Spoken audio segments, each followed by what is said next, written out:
What a strike would look like for us, it would be teachers all over the state coming together. Teachers and picket lines, students locked out of schools, the uprising that could be coming all over teacher pay. A new timeline, bold statements, and a fight with the media. It is without question that the allegations being made equating to a sexual assault are false. Attorneys in the Bixby rape investigation denying there was ever a victim. Lawyers for the accused say horseplay is being turned into something else. This was not a sexual assault. What's next in this high-profile case? Rewriting history, schools that honor historic but controversial people, the fight to stop it from happening. Will it happen again? A walkout like this one from 1990 could be in the works, meaning schools may have to shut down. Tonight, teachers from across Oklahoma coming together to discuss going on strike. Channel 8's Burt Mumler reports on taking current frustrations over teacher pay to a whole new level, only on 8. It's a city accustomed to powerful storms, and the forecast this evening was strike. Frustration levels are high, so a strike is not a touchy word anymore. Strike is a big word, but I think it's necessary for Oklahoma. We are to the point where we have no other option. Fed up with a legislature seemingly mired in quicksand, teachers from Oklahoma City, Mustang, and Tulsa, just to name a few, are laying the groundwork for a statewide strike. I don't think we have a choice. You know, how long can we keep sicking out? I think we have surpassed the point of conversations, and I don't think that there's anything the legislators have provided us recently to give us any sort of hope that they're going to take actual actions this time. As for when it might take place, if we do it the first week of April, that would be during standardized state testing, which would be a great time to say, hey, we're going on strike and we're not going to give these tests. One test organizers will face is ensuring that there's enough participation in order to make a politically strong statement. I know of one group that it started a couple days ago and it had a couple hundred, and now it has over 20,000. So this is definitely something that seems like it's going to happen. A storm on the horizon, with teachers already braced for possible repercussions. If we strike, I double dare you to fire us. We'll just go to Texas. They're looking for new teachers. Lawmakers are working on a bill that would give teachers a raise and it would increase your electric bill. They want to tax all energy sources. It passed out of committee this week and will be voted on by the entire state house. Big changes ahead for 4 TPS schools. The district will change the names of the schools that are named after controversial people. There are Shoto, Columbus, Lee, and Jackson elementary schools. But not everyone is happy with this idea. Channel 8's David Norris live tonight with the opposition to the superintendent of schools. David. Yeah, as you can imagine, a topic like this gets the attention of a lot of people. I guess that this decision was months in the making. Shoto, Columbus, Lee, and Jackson elementaries, 4 schools that could soon get a name change. Tulsa School Superintendent Deborah Gist sent a letter to parents explaining the details. She says the decision was difficult and took months of discussion and listening to feedback. I can tell you it was even harder than I imagined it would be. She says in deciding which school names to change, she and members of the board took into consideration several things, including whether the person the school is named for committed some kind of violent act against another human, and did those actions have a lasting effect. That means that what they did could still be affecting people in our community today. Not everyone likes the idea of changing the names. You know, a lot of this stuff is just getting kind of out of hand. One person we spoke with didn't want to show his face on camera, but says the names are part of history and it's something we just can't erase. Like I said, in Georgia, they're tearing down statues and stuff like that. That's 100-year-old stuff. That's history. That's in the history books. It's not going to go nowhere. He says the money it will take to change the names could be put to better use. I mean, it's going to cost money to change the names and stuff. Take that money and put it towards the teachers' salaries. But Gist says changing the names is something the people of Tulsa want, and she's hoping the time has finally come. Yeah, board members will discuss all of this in their next meeting. Now, each of the schools on that list has a committee, and they're in charge with coming up with a new name for their school. Gist said she would like to get all this done by the end of this school year. David Norris, Tulsa's Channel 8. David, thank you. New information from Bixby tonight. Sources now say a second Bixby sexual assault happened on October 17th. That's 10 days before the first was ever reported. 4 football players charged with sexually assaulting their classmate in September. Tonight, bold statements from their attorney who says the headlines are wrong. sells newspapers and maybe teases stories on TV that there's some rape going on in Bixby. And so let's look at the facts going forward. They claim what happened was part of a roughhousing culture, which went on for years at the school. Channel 8's Maureen Wartz looks at why they say the victim really isn't a victim after all. Deny, deny, deny. It is without question that the allegations being made equating to a sexual assault are false, completely false. The strategy was clear at a press conference of lawyers representing 4 Bixby football players charged with second-degree rape. Well, I don't believe that's correct, that the OSBI concluded that there was physical evidence. But to the extent that they reached that conclusion, they would have had to ignore the interviews and the facts in the case. Attorneys passionately pled their case for the first time since we learned about the sexual assault case last November. According to them, the sexual assault never happened. Instead, it was roughhousing and pranks, all part of a long Bixby football tradition. You're using the word victims, and I understand where you're drawing that from, but there will be a number of people that would have been involved in some of these events that now could be classified or suggested to be rape. They weren't. These were boys engaging in playful behavior that was essentially reciprocal among them. So I don't put a lot of stock at all in anything that comes out unless, other than the fact that we know that was the culture and that's what they were doing. Lawyers pointed fingers at law enforcement, the Rogers County District Attorney's Office, and the media. Why is it that in the press we're still seeing these allegations? Why hasn't the district attorney and their investigators corrected that?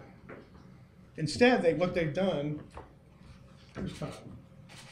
is they've tarnished and trashed the reputation of a man who's dedicated his entire professional life. Looking ahead, attorneys said today they're denying the allegations, and soon they'll be bringing their new evidence to light. Maureen Wirtz, Tulsa's Channel 8. We know a grand jury investigating this case interviewed the football players charged in January of this year. Next week, the grand jury meets again, and this time it's the adults who are next in line to be interviewed. A student-led gun control rally will happen later this month. They are following the leadership of students who survived the Florida school shooting. Tulsa students ultimately want lawmakers to pass meaningful reforms. Students want universal background checks, ending private seller and gun show loopholes, and also removing military-grade weapons. Everyone sends thoughts and prayers, but they don't make any sort of change. We're hoping that since this is such a large movement, that they'll actually hear us. March for Our Lives Tulsa is on March 24th at Guthrie Green. In Wagner, police are taking no chances when it comes to school threats. 2 students have been suspended for the rest of the year after one of them posted a picture of a gun taken a few months ago. Rest of the school year. Investigators say a gun was never brought to school. No one ever made a threat specifically, but authorities tell us other kids reported seeing pictures of the students with the gun on Snapchat. Police never arrested the students, but charges could be filed. Breaking weather tonight, a brutal blast of winter from the Carolinas up to New York. Hurricane-force wind gusts are closing airports, shutting down train lines and darkening cities. Some parts of the Northeast are now under a foot of snow. Fortunately, that's a far cry from the blue skies and mild temperatures way up here. Hi, Dan. Hi guys, temperatures across the area for tonight will be cool. Temperatures across the area this morning were cold. Right now the winds are down. We've got a clear sky. Temperatures have fallen into the 40s in Bartlesville. I've got a temperature of 46 degrees in Tahlequah. Tulsa still at 53. Temperatures for tonight will be cooling off. If you have some plans early tomorrow morning, temperatures not quite as cold. We'll dip down to around 40 degrees. And coming up in the weather, we're going to talk about some much warmer temperatures in store for us. We'll also talk about that chance of rain. That's coming up. Dan, thank you. A manhunt unfolding on Route 66 tonight after a car hits a construction worker. Manhunt started after a chase in the Luther area. Police say the suspect got away, but not before being caught on a security camera. The man took off into the woods and hasn't been seen since. We're told the construction workers will be okay. The suspect blamed for killing a state trooper last year is back in court, will be sent to trial. Today, several troopers testify about losing a much-loved colleague. Troopers say they were chasing D'Angelo Burgess on I-35 when he wouldn't stop. Heath Meyer threw out stop sticks, but another trooper ran over him. Burgess is charged with murder. Oklahomans whose homes have been damaged by earthquakes will have to wait to see if they'll get any money for repairs. Payne County judge put the lawsuits on hold. The homeowners are suing Chesapeake, Devon, and 24 other oil and gas companies. The energy companies argue the two suits should wait until a decision is made in federal court, saying they're spending too much money fighting them. New at 10, the food event that draws people from all over the Southwest. Just drop them in the hot grease, get them golden brown, and pull them out, dump you a few off to the side to eat, and then send the rest inside. What they're deep frying in Frederick that so many people come to eat. A classic Tulsa attraction reopening soon. What's playing at the Admiral Twin just in time for spring? And get ready for delays in West Tulsa. The lane closures to fix this bridge damaged months ago.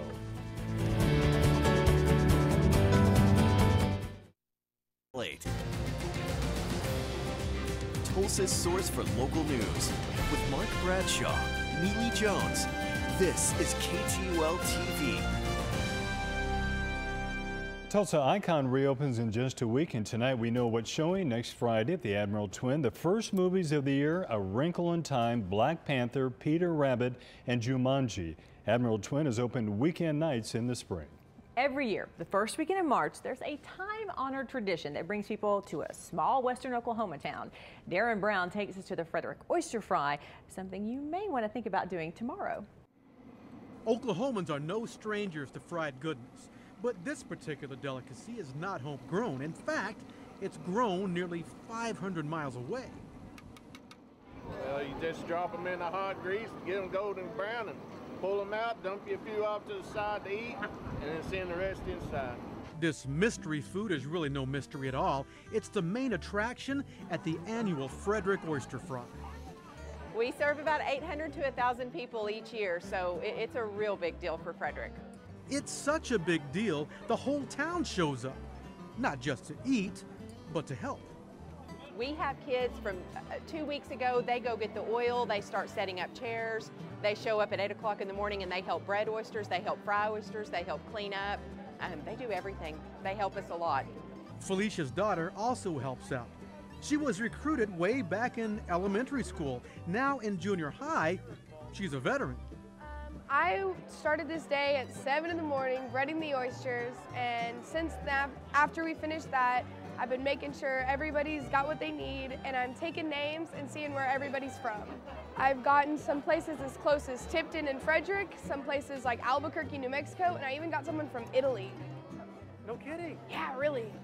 Of course, every Oklahoma tradition starts with a good backstory. You know, when my family and I lived here in Frederick, we never came to this cool oyster fry. That's because way back then, it wasn't here in Frederick. It was just up the road in Manitou. Back in 1952, a Manitou resident named Bramlett Johnson brought a bucket of oysters from the Gulf to fry for the local school board. It went over so well, the school decided to do it every year as a fundraiser. But with a population of well under 300, Manitou couldn't support the growing event.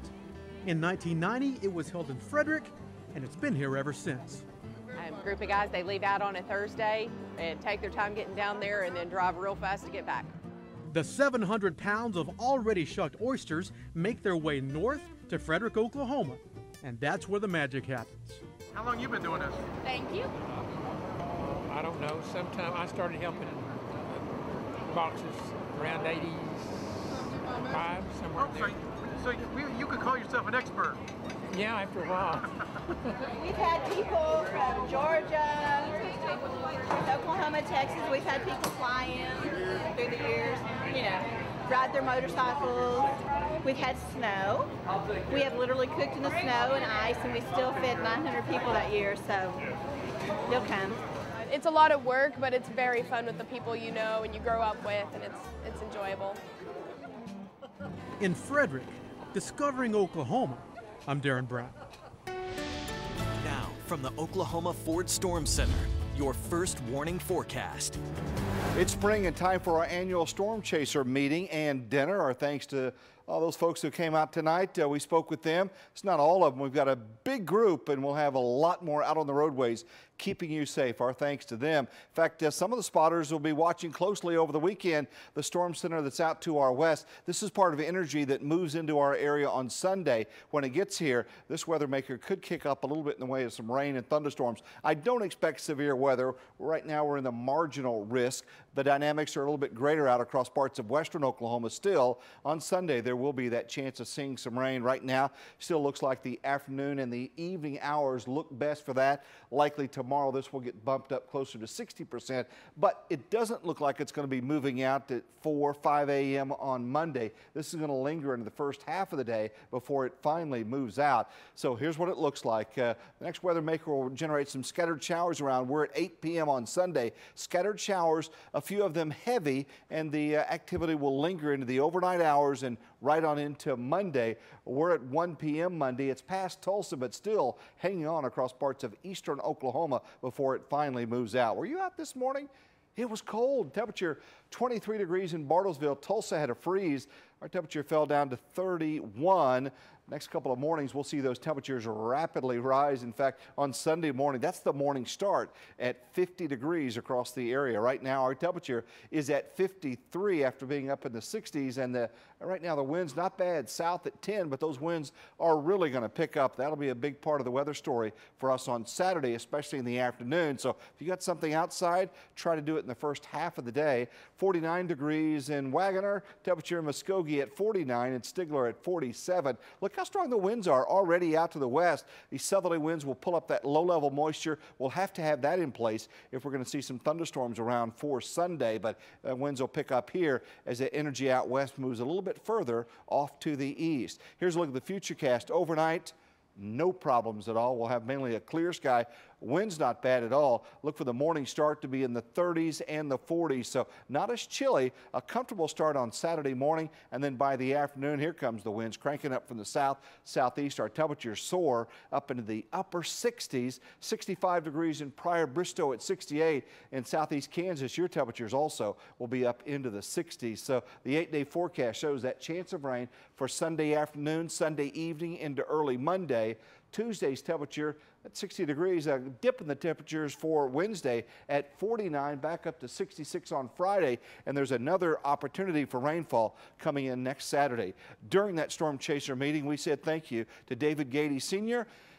He celebrates 25 years of service as a storm chaser here for Tulsa's Channel 8. Very cool. David does an amazing job. I went to his Facebook page. I had no idea what a photographer he is also. So some great stuff. Our thanks to him and all of our spotters who are out and about on the front lines keeping people safe. It's so nice to meet them all tonight. Yeah, he and I were exchanging photo tips here afterwards. Yeah, because you're an amazing photographer. Yes. But David, we had a lot of fun. He's a great guy. He really is. All right, thanks, Dan. Congratulations to him. That was nice of you guys. All right, the new bridge work that's closing down lanes, the work ODOT's doing over the weekend that could impact your drive to the OSU basketball game.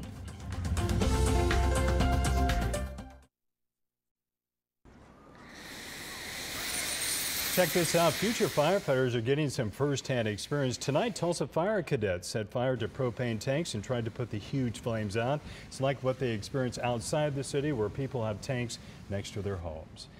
Well, if you're coming into Tulsa this weekend from the west, get ready for delays on Highway 412 near Sand Springs. Highway 412 will be one lane each direction underneath the 65th West Avenue Bridge.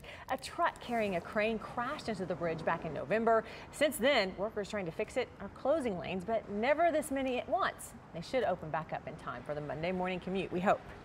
Next in sports, a busy night for high school basketball. The area team securing their spot in the state tournament.